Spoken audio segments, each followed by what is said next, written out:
प्रलयकारी बन्या आसी सारा ओडिशा को एथुरु बाद पड़नी भद्रक जिलार चांदबाली ब्लॉक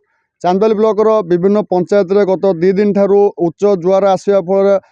विभिन्न स्थान में बन्या पानी प्रवेश करछि। बहु गाँ गुड़िक रही जोटा कि बर्तमान मुख्य रास्ता ठारू पूरा संपूर्ण जोगाजोग विच्छिन्न हो पड़ी। तो गत काली ठारू प्रशासनिक अधिकारी कहतु फायर कहतु ओड्राफ टीम कहतु लोक मान पाखे पहुँची आसिक लोक मान केमी रेस्क्यू करमि विपद उद्धार हो पार से बाबद विस्तृत भाव जांच कर। तो यही बर्तमान आम जो जगार अच्छा चांदबाली ब्लॉक माधवपुर पंचायत कृष्णपुर गाँव रही आप देखुं ग्राउंड जीरो चित्र केते लोक मैंने रास्तार 3 फुट रु 4 फुट भाया पानी उपर यातायात कर पिला छुआ गाई गोरु धरिकी से बर्तमान जो विपद संकुल अवस्था रही पाखे बर्तमान पहुँची मु आपण मान सेवार जो संगठन भाई कर्मकर्ता मैंने अच्छा विपद संकुल लोक मान पाखे आसी पहुँचती कौन से रही साहाଯ୍यर हाथ बढ़ाऊँ से कौन उद्देश्य अच्छी पचार भाई टे परिचय देव ना मुझे सेवार अनर कहे बर्तमान केते पानी बर्तमान गाँव में पशिची केते गाँ आपण पंचायत बर्तमान विच्छिन्न आम गाँ आम पंचायत मिनिमम हूँ 20टा रु 25टा हूँ गाँ कि सबू हूँ जलमग्न अच्छी सब गाँ सब गाँव में भी पानी पशी सब घरे पशी पानी रास्ता 3-4 फुट भर पानी एमती सब गाँव बर्तमान आपन जो संगठन भाई मान सांगर धरी गाँ गाँ बुलूँ केते गाँ बर्तमान सकाल आप बुली सारे कौन देखुं लोक मान परिस्थिति दुर्दशा केमती लोक मैंने आज बुलूनी काली दिन 2टा बेले मुझे बुलूची मिनिमम सेठू काली 5टा खंड गाँ बुलिक आस सारे आज सका 6टार आरंभ कर आज 3-4टा गाँ बुलिले आउ जो गाँ सब बाकी अच्छी से गुड़ाक भी बुलिक सहायता करके आसबि। कौन आप बर्तमान लोक मान प्रदान कर कौन शुक्ला खाद्य या हूँ चूड़ा कदली हो गला बिस्कुट गुड़ आउ जो मानक मेडिकल ट्रिटमेंट अच्छी मेडिसिन फेडिसिन नहीं जोगे देव घर घर जहाँ शुणुले शंकर भाई प्रतिक्रिया से लोक पाखे बर्तमान संगठन भाई मान सांगर धरी पहुँची लोक मान सहायतार हाथ बढ़ाऊँ जो कृष्णपुर गाँव रही गाँव लोक आम सांगर पाखे अच्छा गाँव जनसाधारण तर प्रतिक्रिया नवा केमी बर्तमान से विपद संकुल अवस्था रही कौन टे मो ना कहे मनोज दास कृष्णपुर पदा बर्तमान आपण गाँव में केते पानी केमिति कोन आपण रही बर्तमान बेल तो 5 फुट पानी रोड उपर 3 फुट उपर पानी हम आउ बहुत असुविधार लोक अच्छा काली संध्या ठारू लोक मैंने बहुत हैरान हरकत होती तापर घरे एत गवर्नमेंट संस्थार भी कई लोक जड़े आसी ना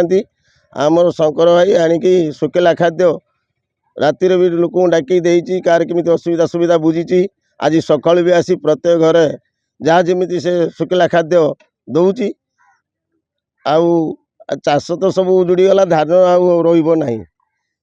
आपर लोक बहुत असुविधार पड़ी पिला छुआ को लेकिन आप रही गृहपालित पशु मैंने अच्छा केमी कौन से खाद्य दौरान केमी गृहपालित पशु आउ तो खाद्य दबा कथा खाली से पानी मत पीकी से रोच बर्तमान पशु जो खाद्य आसे सी भी पर्यंत आसी ना आउ शंकर भाई जहाँ जतिक कर पिला एरु संगठन से बहुत साहाय्य करुँच अभी तार साहाय्य करने आगू को भी कौन कहे जो संगठन भाई मैंने बर्तमान एत परिश्रम कर पानी भर पशि लोक ना बहुत धन्यवाद दूची से माने जतिक आज जो आमर पानीघर थिबा लोक मानक जो साहाय्य कर शुक्ला खाद्य दे दौरान रोषेईबास हो पानी चूल्हे सब पानी पशि एट तो गैस फैस ना लोक मैंने बहुत असुविधा थे जहाँ से जहाँ जमी पाँच माने भलर अच्छा माधवपुर विभिन्न गाँ गत काली ठारू बर्तमान संपूर्ण जोगाजोग विच्छिन्न लोक मैंने घर बाहरी पाना तो जो लोक मैंने केमी बर्तमान पिला खाद्य जोगेबे कि गृहपालित पशु मान खाଇବା जोगेबे से नहीं बहुत चिंतार अच्छा ता सहित बर्तमान बन्यार देखा देती विषधर साप मैंने विभिन्न बड़ बड़ साप मैंने बर्तमान गाँ भर प्रवेश कर नदी कूल अंचल हो कुंभीर उठार संभावना देखा देती तो आउ कि भाई आम पाखे अच्छा प्रतिक्रिया नवा चांदबाली ब्लॉक माधवपुर पंचायत सानसिंहपुर मौजारे आम 9 नंबर वार्ड रे अवस्थित करी केमिति बर्तमान आपन पानी के अवस्था अछि बन्या पानी आपन गाँव रे बन्या पानी तो गत काली ठारू आम एपट एरिया तो संपूर्ण माड़ी जाइए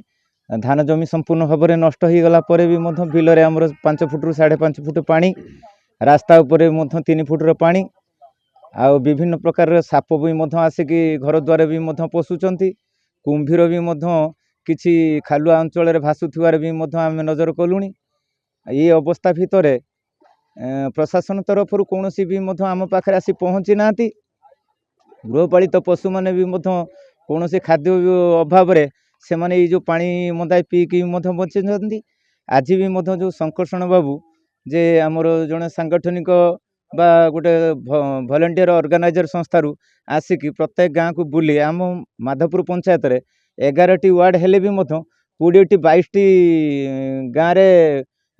ନାମିତ, କିନ୍ତୁ ସମସ୍ତ ଗାଁ ବର୍ତ୍ତମାନ ପାଣି ଘେରରେ ଅଛନ୍ତି। ସମସ୍ତଙ୍କର ଅବସ୍ଥା କହିଲେ ନ ସରେ। କିନ୍ତୁ ଇଏ ତାଙ୍କର ଭଲେଣ୍ଟିୟର ଅର୍ଗାନାଇଜେସନ ସଂସ୍ଥାରୁ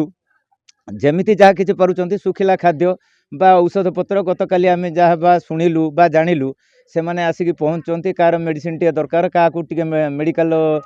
ନେଇକି ଯିବାକୁ ହେବ, ଏମିତି ବି ମଧ୍ୟ କରୁଛନ୍ତି। କିନ୍ତୁ ଏହି ଧରଣରେ କାର୍ଯ୍ୟ କରୁଥିବାରୁ ଆମେ ଆମ ତରଫରୁ ବି ମଧ୍ୟ ବଧେଇ ଜଣାଉଛୁ। ବିଶେଷ କଥା ହେଲା ପ୍ରଶାସନ ଏପର୍ଯ୍ୟନ୍ତ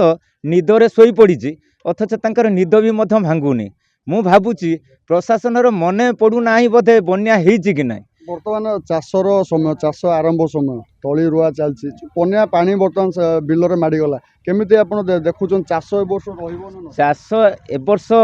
ଟୋଟାଲ ହେବ ବି ମଧ୍ୟ ନାହିଁ। ଯେଉଁ ତଳି ପଡ଼ିଥିଲା, ଯେତିକି ମଧ୍ୟ ରୁଆପୋତା ହେଇଥିଲା ସେ ବି ମଧ୍ୟ ନଷ୍ଟ ହେବ। ତା ସଙ୍ଗେ ସଙ୍ଗେ ଆମର ଯେତିକି ତଳି ଥିଲା ସେ ତଳି ବି ମଧ୍ୟ ସମ୍ପୂର୍ଣ୍ଣ ଭାବରେ ନଷ୍ଟ ହୋଇଯିବ। ଆଉ ଚାଷୀମାନେ ମୁଣ୍ଡରେ ହାତ ଦେବା ବ୍ୟତୀତ ଆଉ ଅଲଗା କିଛି ଉପାୟ ବି ମଧ୍ୟ ନାହିଁ। ଆଉ ପ୍ରଶାସନ ତ ଚୁପ୍ ହେଇ ବସିଛି। ପ୍ରଶାସନ ଏହା ଭିତରେ ଆସି ପହଞ୍ଚି ଏହାର ତୁରନ୍ତ ପଦକ୍ଷେପ ନେବାକୁ ଆମେ ଆପଣମାନଙ୍କ ମାଧ୍ୟମରେ ଆମେ ଡିମାଣ୍ଡ କରୁଛୁ। ଜମିଗୁଡ଼ିକ ରହିଛି, ବନ୍ୟା ଜଳ ମାଡ଼ିଯିବା ଫଳରେ ବର୍ତ୍ତମାନ ଚାଷ ସମ୍ପୂର୍ଣ୍ଣ ନଷ୍ଟ ହେବାର ସମ୍ଭାବନା ଦେଖାଦେଇଛି। ଲୋକମାନେ ବିଭିନ୍ନ ସମସ୍ୟାର ବର୍ତ୍ତମାନ ସମ୍ମୁଖୀନ ହେଉଛନ୍ତି। ତ ପ୍ରଶାସନିକ ଅଧିକାରୀମାନେ ଲୋକଙ୍କ ପାଖରେ ପହଞ୍ଚି ବନ୍ୟା ପାଣି ଯେପର୍ଯ୍ୟନ୍ତ ନ ଛାଡ଼ିଛି ସେ ପର୍ଯ୍ୟନ୍ତ ଲୋକଙ୍କୁ ଖାଦ୍ୟ, ଯେଉଁ ଗାଈଗୋରୁମାନେ ରହିଛନ୍ତି, ଗୃହପାଳିତ ପଶୁମାନେ ରହିଛନ୍ତି, ତାଙ୍କ ପାଇଁ ମଧ୍ୟ ଶୁଖିଲା ଖାଦ୍ୟ ଯୋଗାଇ ଦେବା ପାଇଁ ଲୋକମାନେ ଦାବି କରୁଛନ୍ତି। ଚାନ୍ଦବାଲିରୁ ପ୍ରଶାନ୍ତ ପାଣି, ରିପୋର୍ଟର ଷ୍ଟୁଡିଓ।